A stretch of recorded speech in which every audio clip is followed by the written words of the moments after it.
द्वारका के भव्य राजमहल में सायंकाल का समय था। वातावरण शांत था और समुद्र की लहरें मानो मधुर गीत की धुन सुना रही थी। महल के भीतर भगवान श्री कृष्ण और देवी रुक्मणी एकांत में बैठे थे। रुक्मणी जी का मन भगवान के साथ बिताए हुए हर पल में रम जाता था और श्री कृष्ण को भी अपनी इस अर्धांगिनी की निष्ठा और भक्ति पर अपार गर्व था। लेकिन उस दिन श्री कृष्ण के मन में एक विनोदपूर्ण विचार आया।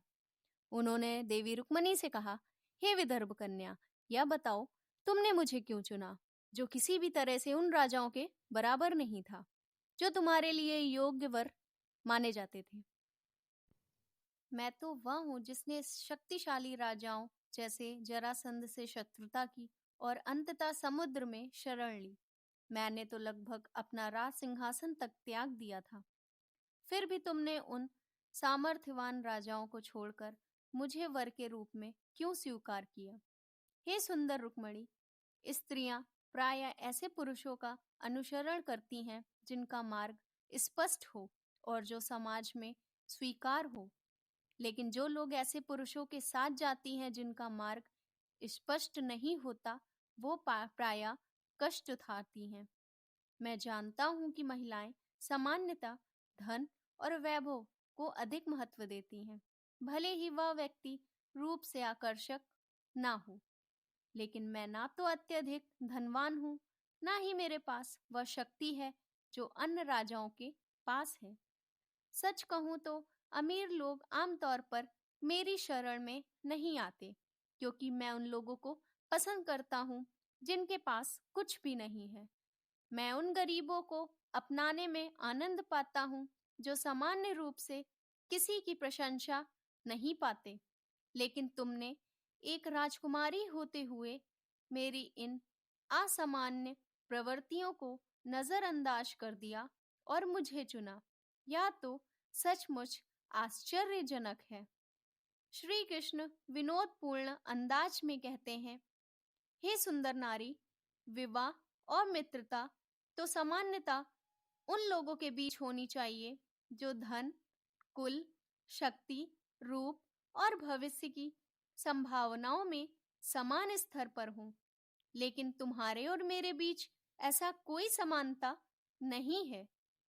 तुमने विदर्भ की राजकुमारी होकर भी मुझे चुना, जिसे लोग भिक्षुक जैसा समझते हैं। शायद यह तुम्हारी अदूरदर्शिता थी जो तुमने मुझे वर के रूप में स्वीकार किया। अब बताओ, क्या तुम अपने इस निर्णय से संतुष्ट हो?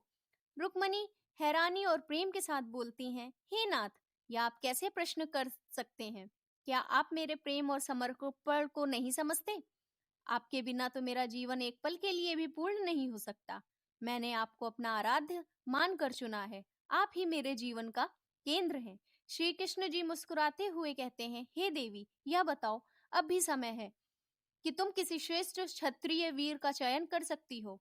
वे हर दृष्टि से तुम्हारे लिए अधिक उपयुक्त होंगे।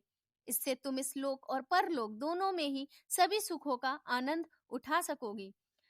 श्री कृष्ण गंभीर होकर कहते हैं, देखो, शिशुपाल, शाल्व, जरासंध, दंतवक्र जैसे शक्तिशाली राजा और यहाँ तक कि तुम्हारे बड़े भाई रुक्म भी मुझसे शत्रुता रखते हैं। वे मुझसे इस प्रकार घृणा करते हैं जैसे मैं उनका सबसे बड़ा दुश्मन हूँ। उनके पराक्रम का अहंकार इतना अधिक है कि वे स्वयं को संसार का स्वामी मान बैठे हैं। लेकिन यह भी जान लो, मैंने तुम्हें इसलिए चुना है ताकि मैं उन सब का अभिमान और गर्व चूर चूर कर सकूं। दुष्टों का गर्व चूर करना मेरा धर्म और कर्तव्य दोनों है। श्री कृष्ण थोड़ी गंभीरता और गहराई से कहते हैं, सच तो यह है कि मैं ना तो स्त्री के प्रति आसक्त हूँ और ना धन की लालसा रखता हूँ, और ना ही मुझे संसार के सुख दुख से कोई मतलब है। मैं तो अपने आनंद में सब में पूर्णतः संतुष्ट रहता हूँ। मुझे अपने शरीर, गृह गृहस्थी या सांसारिक जीवन की कोई चिंता नहीं है।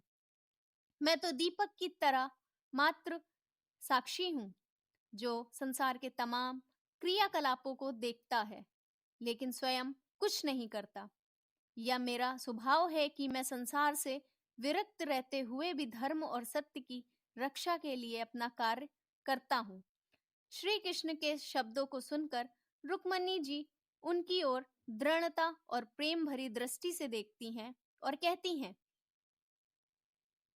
प्रभु, मैं जानती हूँ आप संसार के सभी बंधनों से परे हैं। आपकी शक्ति और वैभव को समझ पाना साधारण मनुष्य के बस की बात नहीं है। लेकिन मेरा मन, मेरा प्रेम और मेरी भक्ति केवल आपके चरणों में समर्पित है।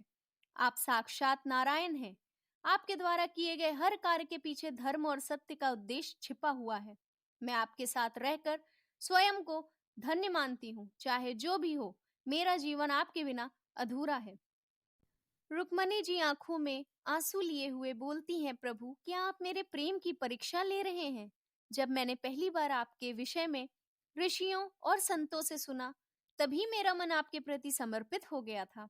आपकी लीलाएं, आपकी दिव्यता, आपकी करुणा से भरा हुआ हृदय, इन सब ने मेरे हृदय को जीत लिया। किसी अन्य राजकुमार के वैभव और बल की तुलना आपके गुणों से नहीं की जा सकती। स्वामी, कठिनाइयां क्या होती हैं जब आप साथ हो?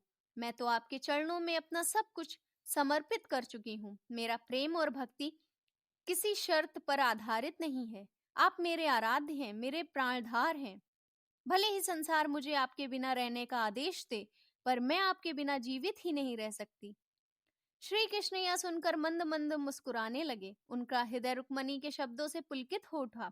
वे जानते थे कि रुक्मणी का प्रेम शुद्ध और निस्वार्थ और अनंत था, लेकिन उन्होंने अपनी लीला को और गहराई देने का निश्चय किया।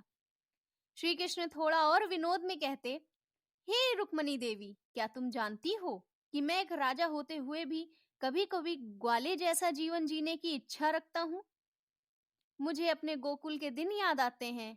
गायों के साथ बिताया हुआ समय, माखन की चोरी और गोपियों की शरारतें। क्या तुम्हें नहीं लगता मैं एक अस्थिर जीवन जीता हूँ? शायद तुम्हें मुझसे विवाह का निर्णय दोबारा सोच लेना चाहिए। रुक्मणी जी उत्तर देती हैं, प्रभु, क्या आप मुझसे इतना तुच्छ समझते हैं कि मैं आपके जीवन के रूप से विचलित हो जाऊंगी? गोकुल की वो लीलाएं, मथुरा का संघर्ष और अब द्वारका का राज, यह सब आपकी महानता के प्रतीक हैं। मैं जानती हूँ कि आप साक्षात नारायण हैं।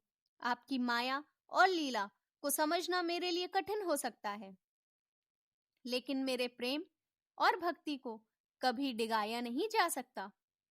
हे लोकों के अधिपति, मैंने एक उपयुक्त साथी के रूप में आपकी शरण ली है। आप तो उन ऋषियों के भी मार्गदर्शक हैं जिन्होंने दंड त्याग दिया है। आपने जिन राजाओं शिशुपाल, शाल्व, जरासंध की सूची दी है, वे केवल उन स्त्रियों के लिए उपयुक्त हो सकते हैं जिन्होंने आपकी कथा या महिमा को कभी सुना ही नहीं। वे राजा अपनी पत्नियों के घर में गधे, बैल, कुत्ते या दास के समान आचरण करते हैं। आप जो कहते हैं कि आप राजाओं से भयभीत होकर समुद्र की शरण में गए, या निरर्थक है, क्योंकि आपके लिए भय असंभव है। हे प्रभु, आपने अपने धनुष की टंकार से समस्त राजाओं को भगाकर मुझे उसी प्रकार दूर ले गए जैसे सिंह समस्त पशुओं को भगाकर अपना शिकार स्वयं हड़प लेता है। हे मेरे आत्मदेव, आपने जो राजाओं के विवाह की बात कही है, वह उन स्त्रियों पर लागू हो सकती है जो आपके चरण कमलों की सुगंध से अपरिचित हैं। लेकिन मैं, जिसने आपका चयन किया है, आपकी शरण में रहकर इस लोक और परलोक में पूर्णता को प्राप्त करूंगी।